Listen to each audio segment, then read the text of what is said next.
लौनीपुरा नाम का एक छोटा सा गांव था। दीपावली का त्योहार करीब आ रहा था, इसलिए पूरा गांव लाइट और चमकीली झालरों से सजा हुआ था। गांव के लोग दिवाली का त्योहार बहुत ही धूमधाम से मनाया करते थे। एक रोज गांव में रहने वाली गीता दिवाली पर घर सजाने का सामान लेने के लिए अपनी बेटी लीला को लेकर बाजार जाती है। बाजार में कई तरह के बम पटाखे देखकर लीला अपनी माँ गीता से उन्हें खरीदने की जिद करने लगती है। माँ, देखो ना, दुकान में कितने सारे पटाखे हैं, मुझे भी थोड़े पटाखे दिला दो ना। एक तो बाजार में दिवाली का इतना महंगा सामान है, ऊपर से तुझे पटाखे चाहिए। दिवाली आई नहीं कि बस पटाखे का रट्टा लगाना शुरू कर दिया। अब एक शब्द पटाखे का मुंह से ना निकालना। ऐसा बोलकर गीता लीला को चुप करा देती है और उसे एक भी पटाखा नहीं दिलाती। घर आकर लीला रोने लगती है और माँ के पटाखे न दिलाने से वो उदास होकर घर से दूर एक बरगद के पेड़ के नीचे बैठकर जोर जोर से रोने लगती है। उसी बरगद के पेड़ पर एक बहुत ही डरावनी चुड़ैल बैठी होती है। वो लीला को रोता देख मुस्कुराती है और बोलती है, आखिर जिसकी मुझे तलाश थी वो तो खुद ही चलकर मेरे पास आ गया। ऐसा बोलकर चुड़ैल एक सुंदर लड़की का रूप लेकर लीला के सामने आती है और उससे बोलती है, अरे मेरी बच्ची, क्या बात है, तुम इतनी जोर जोर से गला फाड़े क्यों रो रही हो? सब बच्चों के पास पटाखे, बस एक मेरी माँ है जो मुझे एक भी पटाखा नहीं दिलाती है। बस इतनी सी बात है। अरे माँ ने पटाखा नहीं दिलाया तो क्या हुआ, मैं तुम्हें बम देती हूँ, वो भी एक बड़ा अनार बम। ऐसा बोलकर वो चुड़ैल अपनी जादुई शक्ति से एक बड़ा सा अनार बम लीला के हाथ में थमा देती है। देखा कितना बड़ा अनार बम है। आपको तो जादू भी आता है दीदी? हाँ आता है, मगर इसके बारे में तुम किसी को बताना नहीं, ठीक है? लीला बड़ा अनार बम लेकर खुशी खुशी घर आती है और अपनी माँ को अनार बम दिखाते हुए उनसे कहती है, माँ, आपने तो मुझे बम नहीं दिलाया, पर देखो एक दीदी ने मुझे कितना बड़ा अनार बम दिया है, अब मैं इसे मजे से जलाऊंगी। लीला, तुम्हें कितनी बार समझाया कि किसी अनजान से कभी भी कोई वस्तु नहीं लेनी चाहिए, मगर लीला अपनी माँ की कोई बात नहीं सुनती और उस बड़े अनार बम को जला देती है। अनार बम को जलाते ही उसमें से रंग बिरंगी फुहार के साथ काफी सारा धुआं भी निकलता है। जैसे ही अनार बम का धुआं हटता है तो गीता देखती है कि वहाँ पर उसकी बेटी लीला नहीं है। गीता घबराते हुए लीला को सब जगह ढूंढने लगती है, मगर उसे लीला कहीं नहीं मिलती। वहीं दूसरी ओर लीला धुएं के साथ गायब होकर जंगल के एक खंडहर में आ जाती है। खंडहर में अपने सामने चुड़ैल को देखकर लीला बहुत घबरा जाती है। ये मैं कहाँ आ गई? हे भगवान, यहाँ तो चुड़ैल भी है। ज्यादा चिल्लम चिल्ली मचाने की जरूरत नहीं है, सामने तुझे एक बड़ा सा अनार बम दिख रहा है ना, उसी से तुझे बांध कर आसमान में उड़ा दूंगी। ऐसा बोलकर चुड़ैल जोर जोर से हंसने लगती है और वहाँ से गायब होकर फिर से एक लड़की का रूप लेकर गांव में आ जाती है। तभी पास में ही एक सोनू नाम का बच्चा खेल रहा होता है। वो चुड़ैल सोनू को एक बड़ा अनार बम दिखाकर उसे अपने पास बुलाती है। सोनू अनार बम के लालच में उस लड़की के पास चला जाता है। बेटा, दिवाली आ रही है तो तुम्हारा भी मन पटाखे जलाने को करता होगा ना, इसीलिए देखो मैं तुम्हारे लिए कितना बड़ा अनार बम लेकर आई हूँ, इसे जलाने में तुम्हें बहुत मजा आएगा। सोनू अनार बम को देखकर बहुत खुश हो जाता है और बिना कुछ बोले ही वो अनार बम लेकर वहाँ से चला जाता है। अरे सोनू, ये इतना बड़ा अनार किसने दिया? माँ, पहले तो मैं अनार बम जलाऊंगा, उसके बाद बताऊंगा कि किसने दिया। ऐसा बोलकर सोनू अनार बम जलाता है। उसके अनार बम जलाते ही वो भी अनार के धुएं में गायब होकर खंडहर में चुड़ैल के पास पहुंच जाता है। चुड़ैल मर गया, अनार बम में चुड़ैल निकली। चुप, एकदम चुप, अगर ज्यादा शोर मचाए ना तो तुझे अनार बम से चिपका कर आसमान में उड़ा दूंगी। अब तू भी इस लीला के साथ बैठकर मजे कर, मैं अभी आती हूँ। ऐसे बोलकर चुड़ैल अपने शैतान देवता की मूरत के पास जाती है और उसके पास ही में एक बड़ा सा अनार बम रखा होता है। ऐ मेरे मालिक, बस कुछ ही दिनों में मैं अपने लक्ष्य में कामयाब हो जाऊंगी। दिवाली पर मैं 9 बच्चों की बलि देकर इस अनार बम पर इनका खून लगाकर इसे जलाऊंगी, तभी मुझे मेरी खोई हुई शक्ति वापस मिलेगी और उसके बाद मैं और भी ज्यादा ताकतवर हो जाऊंगी। उसके बाद ही मैं इन गांव वालों से अपना बदला ले पाऊंगी। कई सालों पहले इन गांव वालों ने मुझे दिवाली वाले दिन बहुत सारे अनार बम से बांधकर उसमें तंत्र मंत्र फूंक कर जला दिया था ना, अब इस दिवाली पर मैं इन गांव वालों का दिवाला निकालूंगी। ऐसा बोलकर चुड़ैल जोर जोर से हंसते हुए वहाँ से गायब हो जाती है और गांव में एक और बच्चे को अपना शिकार बनाती है। आए दिन गांव में बच्चे गायब हो रहे थे, जिस वजह से पूरे गांव में हाहाकार मचा हुआ था। तभी गंगा की छोटी बेटी मीना एक बड़ा अनार बम लेकर आती है, जिसे देख गीता मीना से बोलती है, ये बड़ा अनार बम कहाँ मिला, किसने दिया? अरे कुछ तो बोल मीना। एक सुंदर दीदी ने मुझे ये अनार बम दिया है, और पता है माँ, वो जादू से और भी अनार बम बना सकती है। उन्होंने कालू को भी अपने जादू से एक बड़ा अनार बम दिया है, पर उन्होंने ये बात किसी को भी बताने से मना किया है, इसलिए आप भी किसी को मत बोलना। मीना की बात सुनकर गीता घबरा जाती है और मीना से बड़ा अनार बम छीनकर गांव वालों के पास ले जाती है और सभी लोगों से कहती है। ऐसे बोलकर सभी गांव वाले उस बड़े अनार बम को ले जाकर पुजारी जी को दिखाते हैं। इस बड़े अनार बम को देखते ही मैं समझ गया कि ये जंगल के खंडहर में रहने वाली चुड़ैल का काम है। कई साल पहले हमने उस चुड़ैल को तंत्रों से अनार बम में बांधकर उसकी शक्ति छीन ली थी। पुजारी जी अपनी आंखें बंद करते हैं और कुछ देर बाद अपनी आंखें खोलकर बोलते हैं, उस चुड़ैल ने जंगल के खंडहर में सभी बच्चों को बंद किया हुआ है। दिवाली के दिन उसे बच्चों की बलि देने से रोकना होगा, नहीं तो अनर्थ हो जाएगा। मैंने देखा कि उस खंडहर में एक बहुत ही बड़ा अनार बम है। मैं अपनी बच्ची को उस चुड़ैल के हाथों मरने नहीं दूंगी। कुछ भी करके मैं अपनी बच्ची को बचा कर रहूंगी। इस काम में बहुत खतरा है। अगर चुड़ैल को जरा भी भनक लगी कि तुम अपने बच्चों को उसके चंगुल से बचाने आए हो, तो वो तुम्हें भी नहीं छोड़ेगी। इसलिए कोई एक ही हिम्मत करके उस खंडहर में जाए और उस बड़े अनार बम को जलाए। अकेली चुड़ैल का सामना करने की किसी में हिम्मत नहीं थी, मगर इस काम को करने के लिए गीता आती है। गीता, तुम बहुत बहादुर हो, इसलिए हम सब तुम्हारे साथ चलेंगे और खंडहर के बाहर तुम्हारा इंतजार करेंगे। अगर तुम्हें कोई भी दिक्कत हुई तो हमें आवाज लगा देना।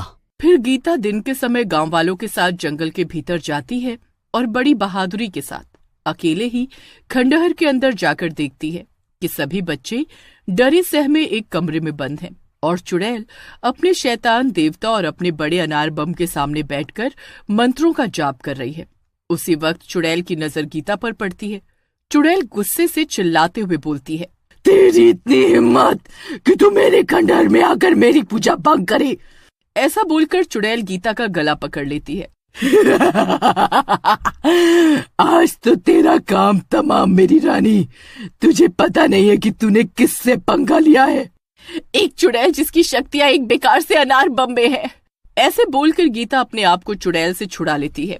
तेरी शक्तियां तो कई साल पहले ही खत्म हो चुकी है, इसलिए तू मेरा कुछ नहीं बिगाड़ सकती। माँ, इस चुड़ैल को छोड़ना नहीं, इसने हम बच्चों को बहुत डराया है। आज इसकी चटनी बना देना। हाँ सोनू ताई, इस चुड़ैल को बिल्कुल मत छोड़ना। इसे इसी के बड़े अनार बम के साथ आसमान में उड़ा देना। चुड़ैल गुस्से से बोलती है, अरे ओ चिरकुट, तुम्हारी सबकी बड़ी आवाज निकल रही है। इस गीता से तो मैं बाद में निपटूंगी। पहले तुम्हें ही मैं अपने बड़े अनार बम के साथ चिपका कर उड़ा दूं। तभी गीता मौके का फायदा उठाकर चुड़ैल के बड़े अनार बम में आग लगाकर उसे जला देती है। जैसे अनार बम जलता है वैसे ही वो चुड़ैल भी फुलझड़ी के जैसे जलने लगती है। चुड़ैल जलते हुए बोलती है, गीता, तूने मेरे साथ धोखा किया है, मैं तुझे छोड़ूंगी नहीं। चुड़ैल दर्द भरी आवाज के साथ बोलती है, अरे मर गई, मर गई रे, मर गई। मेरा बदन मेरे अनार बम के साथ जला दिया रे। आए, आए। अनार बम के जलने से उसमें इतनी फुहार निकलती है कि पूरा जंगल रोशनी से जगमगा जाता है। अनार बम के खत्म होते ही चुड़ैल भी भस्म हो जाती है। गीता सभी बच्चों को खंडहर से बाहर निकाल कर लाती है। खंडहर के बाहर खड़े सभी गांव वाले गीता को सभी बच्चों के साथ देखकर बहुत खुश हो जाते हैं। सोनू अपनी माँ को देखकर उसके गले से लग जाता है। माँ, आज के बाद मैं कभी भी किसी अनजान से कोई चीज नहीं लूंगा। मेरा बच्चा, मेरी जान, तुझे जिंदा देखकर मैं बहुत खुश हूँ और तुझे किसी अजनबी से कुछ भी लेने की जरूरत नहीं है। तेरी माँ तुझे सब दिलाएगी। माँ, आप सच में बहुत बहादुर और ताकतवर हो। मेरी बच्ची, ये ताकत तो मुझे तुझसे ही मिली है। अब इस दिवाली में तुझे ढेर सारे पटाखे दिलाऊंगी। सभी लोग गीता की हिम्मत की दाद देते हुए गांव वापस आ जाते हैं। चुड़ैल से छुटकारा पाने और सभी बच्चों के घर वापस लौट आने की खुशी में पूरे गांव में दिवाली का त्योहार बहुत ही खुशी और हर्षोल्लास के साथ मनाया गया। आखिरकार बुराई पर अच्छाई की ही जीत हुई। पालम नाम के गांव में रवि, राहुल और मनोज नाम के 3 दोस्त रहते हैं। एक दिन वो तीनों दोस्त अपने चौथे दोस्त से मिलने कजरौठी गांव के लिए निकल पड़ते हैं, पर रास्ते में बस अचानक झटके मारने लगती है। थोड़ी देर बाद बस अचानक रुक जाती है। अरे भैया, क्या हुआ?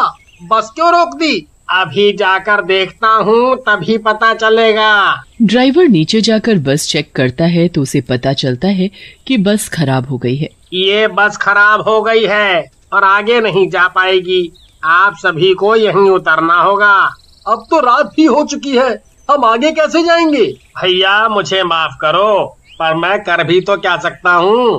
अरे रवि, यहाँ रुकने का कोई फायदा नहीं है, चलो यहाँ से निकलते हैं। बस से सब लोग उतर जाते हैं और अपने अपने रास्ते निकल पड़ते हैं। रवि, राहुल और मनोज को बिल्कुल अलग रास्ते से जाना होता है, जहाँ उनके साथ कोई और नहीं जाता, और वो रास्ता बहुत ही सुनसान होता है।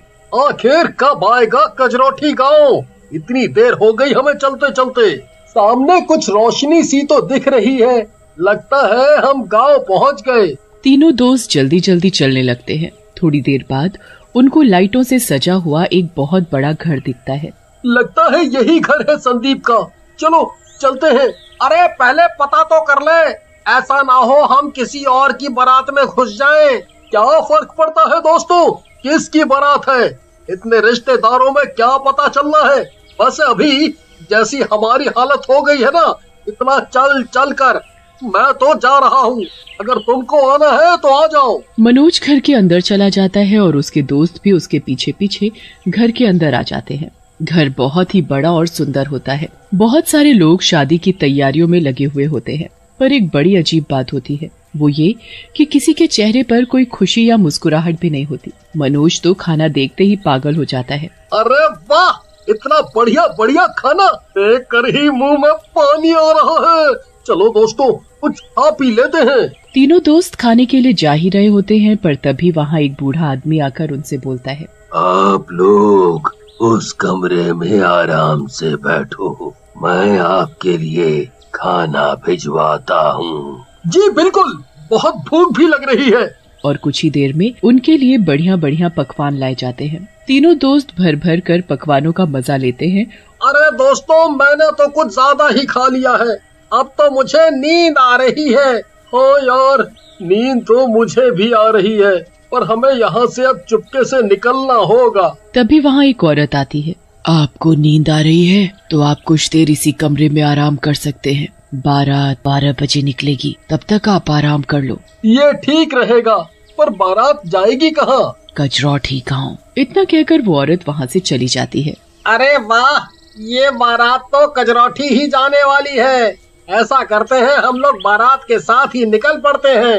हाँ बिल्कुल सही कहा तुमने, पर ये लोग कितने अजीब नहीं है। इसी के चेहरे पर कोई हंसी मुस्कुराहट ही नहीं, पता नहीं, पर कुछ तो अजीब है यहाँ। और किसकी बारात 12 बजे निकलती है? इतना खा खा कर अब तुझे सब अजीब लग रहा है। चल अब चुपचाप सो जा।